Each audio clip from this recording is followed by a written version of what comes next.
Hi, this is Matt with State of Flux with yet another Everyone's a Critic 52-week movie challenge. We are on week, I think, 25, right? Yeah, 25, a film celebrating its 25th anniversary this year. The movie I chose, after searching long and hard, was the movie Steel. Year released, 1997, aspect ratio 1:8:5:1, runtime 1 hour and 37 minutes. Genre, this is an action film, but now we'd consider it a superhero film, loosely. Rated PG-13, loosely. Starring Shaq, Shaquille O'Neal, Annabeth Gish, Judd Nelson, Richard Roundtree, and Irma P. Hall. Directed by Kenneth Johnson, produced by Warner Brothers.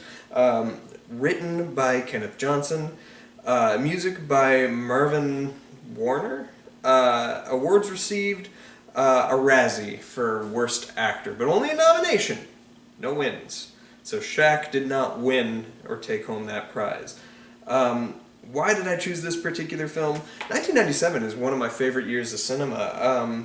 There are 3 films from that year, really 4, that kind of shaped me into the person who I am. 4 of my all-time favorite films came out that year. However, I want to talk about each of those 4 individual films, one of which I already have, which is Chasing Amy, the others being Scream 2, Good Will Hunting, and Titanic, at some other point. I decided I wanted to watch a movie I'd never seen before, so I checked out the nominations for Best Picture, seen all those too. So then I was just like, what obscure movie could I find? I did. I found Steel, one of the very few comic book movies I've never seen. Even more surprising, I'm a huge Superman fan, and I've never seen this movie, but that's probably also why I have not seen this movie, mingled with its very poor reputation. Have I seen this movie before? No. Would I recommend this film? Why or why not? Well, that's a loaded question. Is this a good movie? Absolutely not. Is it as bad of a movie as its reputation is? Absolutely not. I actually think this is a better movie than Batman and Robin in some respects. It looks cheaper. I am dumbfounded as to how this was a feature film that played in theaters, because this looks like it was a TV movie at best, like a staggering pilot from 1997. Like, you put this shoulder to shoulder with TV shows that debuted in 1997, such as Buffy the Vampire Slayer, looks on par. And that's not to slight Buffy the Vampire Slayer, because I think that show actually looks better than this movie did. But this film just looks not, it has no cinema scope, nothing. And I was not surprised to learn that Kenneth Johnson is particularly a filmmaker of television. If you look at his filmography, most of the things he's directed are TV shows or TV movies, such as many of the Alien Nation films. One of the feature films he did direct was weirdly one of the formative movies of my young childhood, which I recognize is not a good movie, but I love deeply from my childhood and have not watched it in over 20 years for fear of not liking that movie anymore, which is Short Circuit 2. Alright, getting back to this film. So Steel is a character from the comic books. When the Man of Steel dies, when Superman dies at the hands of Doomsday, John Henry Irons, or Steel as he's called. I don't think he's named John. I think he's John Irons. I don't know if John Henry is his full name. But regardless, in the comics, he constructs himself a suit of armor because Superman saved him once. He was inspired by Superman, and so when Superman was dead, he was one of the people who rose up as a new Superman. He had a super suit made of steel with a cape and the Man-of-Shield chest plate, and this wicked-looking hammer.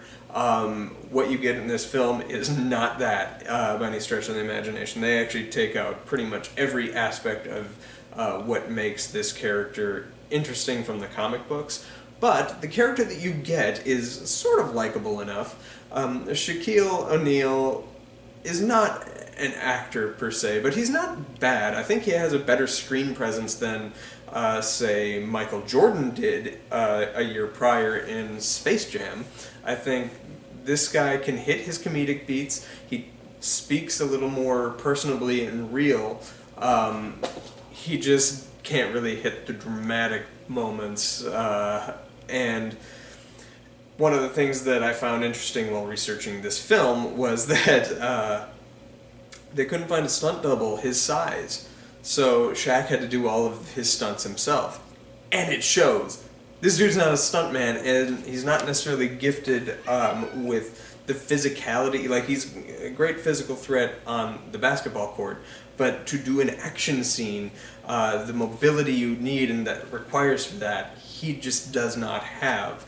The action in this film looks completely bunk and bogus. Yet, I can't lie that I had a lot of fun while watching this. Now, some of that is on the so bad it's good kind of level, but some of it was just the refreshing lightness of the film. There is a certain likability to some of the action films of the 90s, particularly the ones that went to the mainstream. Like, those ones aren't nearly as cool as your, like, Better Tomorrows or Hard Boileds or El Mariachis or anything like that. The ones that are mainstream, your Batman Forevers, your Steels, your Spawns, things like that, there's a charm to them, a watchability to them. They may not be great films, but they're sure as shit watchable. And I found myself just kind of roped into this. Judd Nelson plays the villain, and he is a great actor in everything I've seen him in except for this movie. He is so bad and so unbelievable as the villain, and you can't buy him as a viable threat because Shaquille O'Neal is 7'1" and an intimidating person, and there's like a moment where he's like all up in Shaq's face, and Shaq is like literally bending down to this man who's 2 feet shorter than him. It was kind of laughable. And that was not the intent. I would have gone with somebody who had a little bit more gravitas to make that work. Which Judd Nelson just simply did not have for this role. One of the, well, I guess the other 3 actors I named, Annabeth Gish is great. She plays a character that is essentially Oracle, if you've read like Superman lore and stuff like that, or DC lore rather.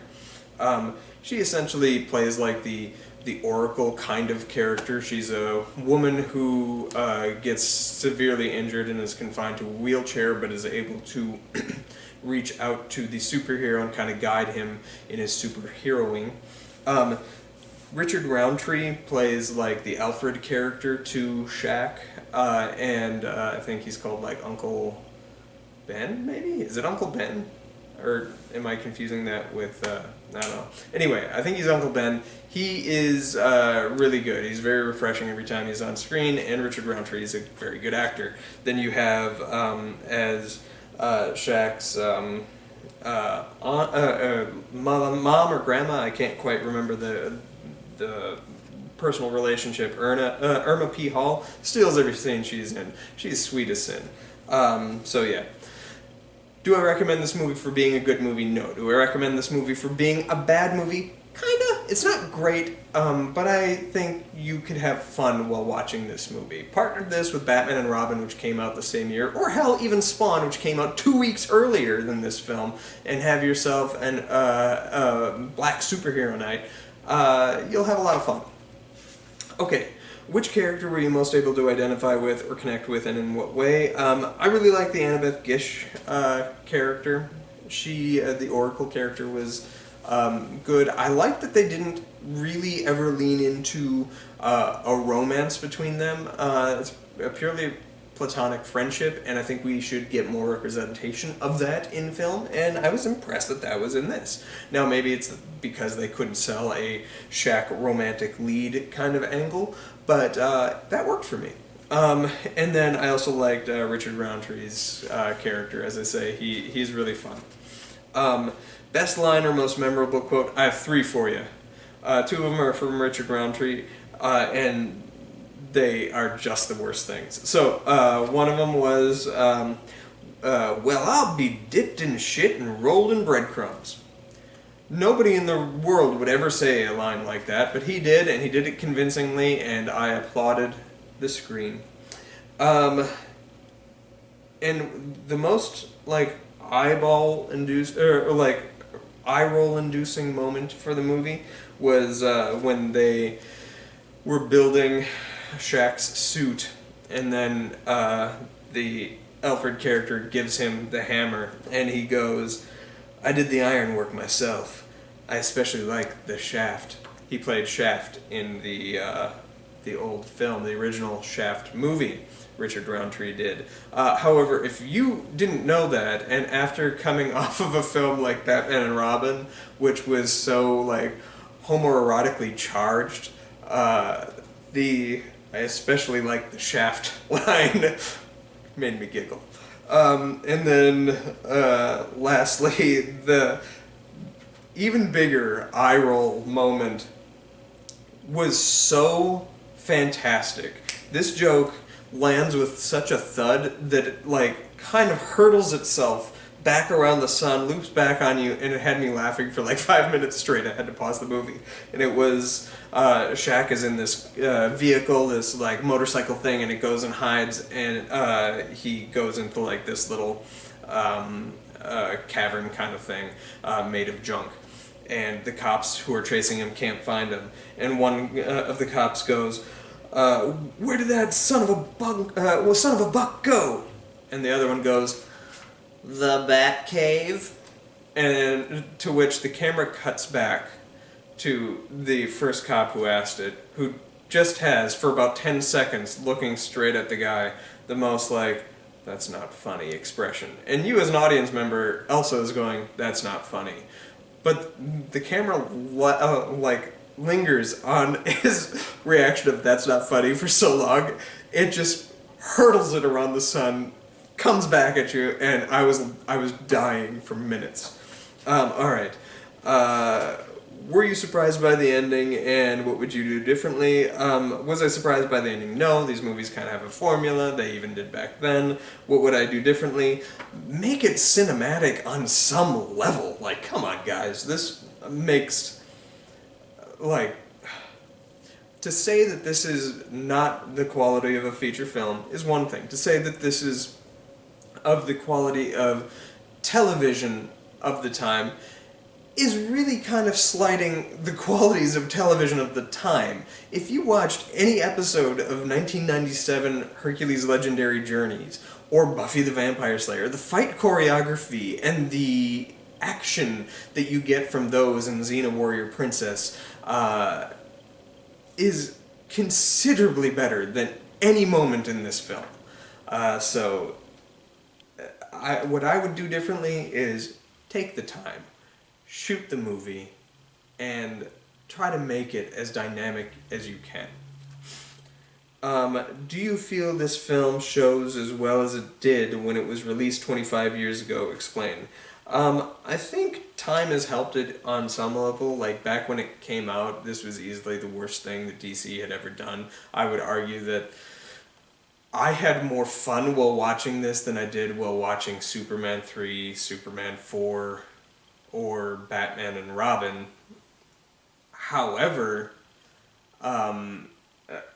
I could easily say that at that time this is probably the worst movie. Like, certainly I think that Swamp Thing is considerably better than this. I'm thinking of movies that came out, of comic book movies that were in existence in the DC mythos at the time.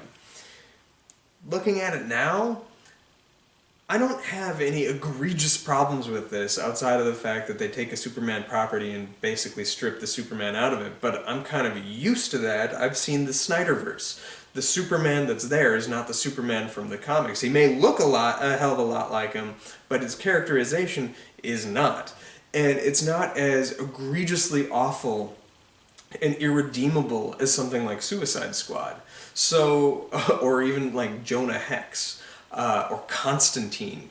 There are far worse DC movies that have come out afterwards that, coming back to something that's light, inoffensive, and just a movie that's kind of there, I'm not gonna hate on it. And like, Does it hold up? No, it doesn't. There's so much better that has come out in the world of comic book films, but by that same token, there is so much worse. This doesn't reflect as the worst comic book movie at all anymore. So anything else I would like to add? Do yourself a favor. If you haven't read any comic books, or if you've... It's very popular to strip Superman of his title as the greatest superhero because he can do no wrong, blah, blah. Challenge yourself to read some of his comics. Even if you didn't like Man of Steel, if you didn't like Steel or any of the Superman movies, read some of the Superman comics. I would recommend by starting reading Superman for All Seasons, Superman for Tomorrow, or Superman Smashes the Klan. These are excellent books inviting to any and every reader that really dives deep into the character, the qualities, the things that make you love those characters, and you'll understand why Superman is great. I'm sick and tired of people stripping Superman away. This film was afraid to be a Superman movie by design because Superman isn't cool. Well, he's not cool unless you make him cool. Writers in comic books have been able to do so for eons at this point. Nearly 100 years they've made Superman fly. How come the films haven't been able to do so successfully since 1978? So that's where I'm going to land with that. Give Superman a chance if you've not read Superman, and if you're interested in the post-Superman Doomsday thing, the Superman Rebirth storyline stuff, you can meet this character, and he's a well-written, well-designed character. The writing in the comics back then wasn't quite great, but his character still lingers, and check him out as well. I don't have any trades to recommend for you, unfortunately. Alright, challenge for week 26, a film that features an illness. Well, that's fun. I'll see if I can find a fun, happy illness. Woo. Thanks for watching. Peace.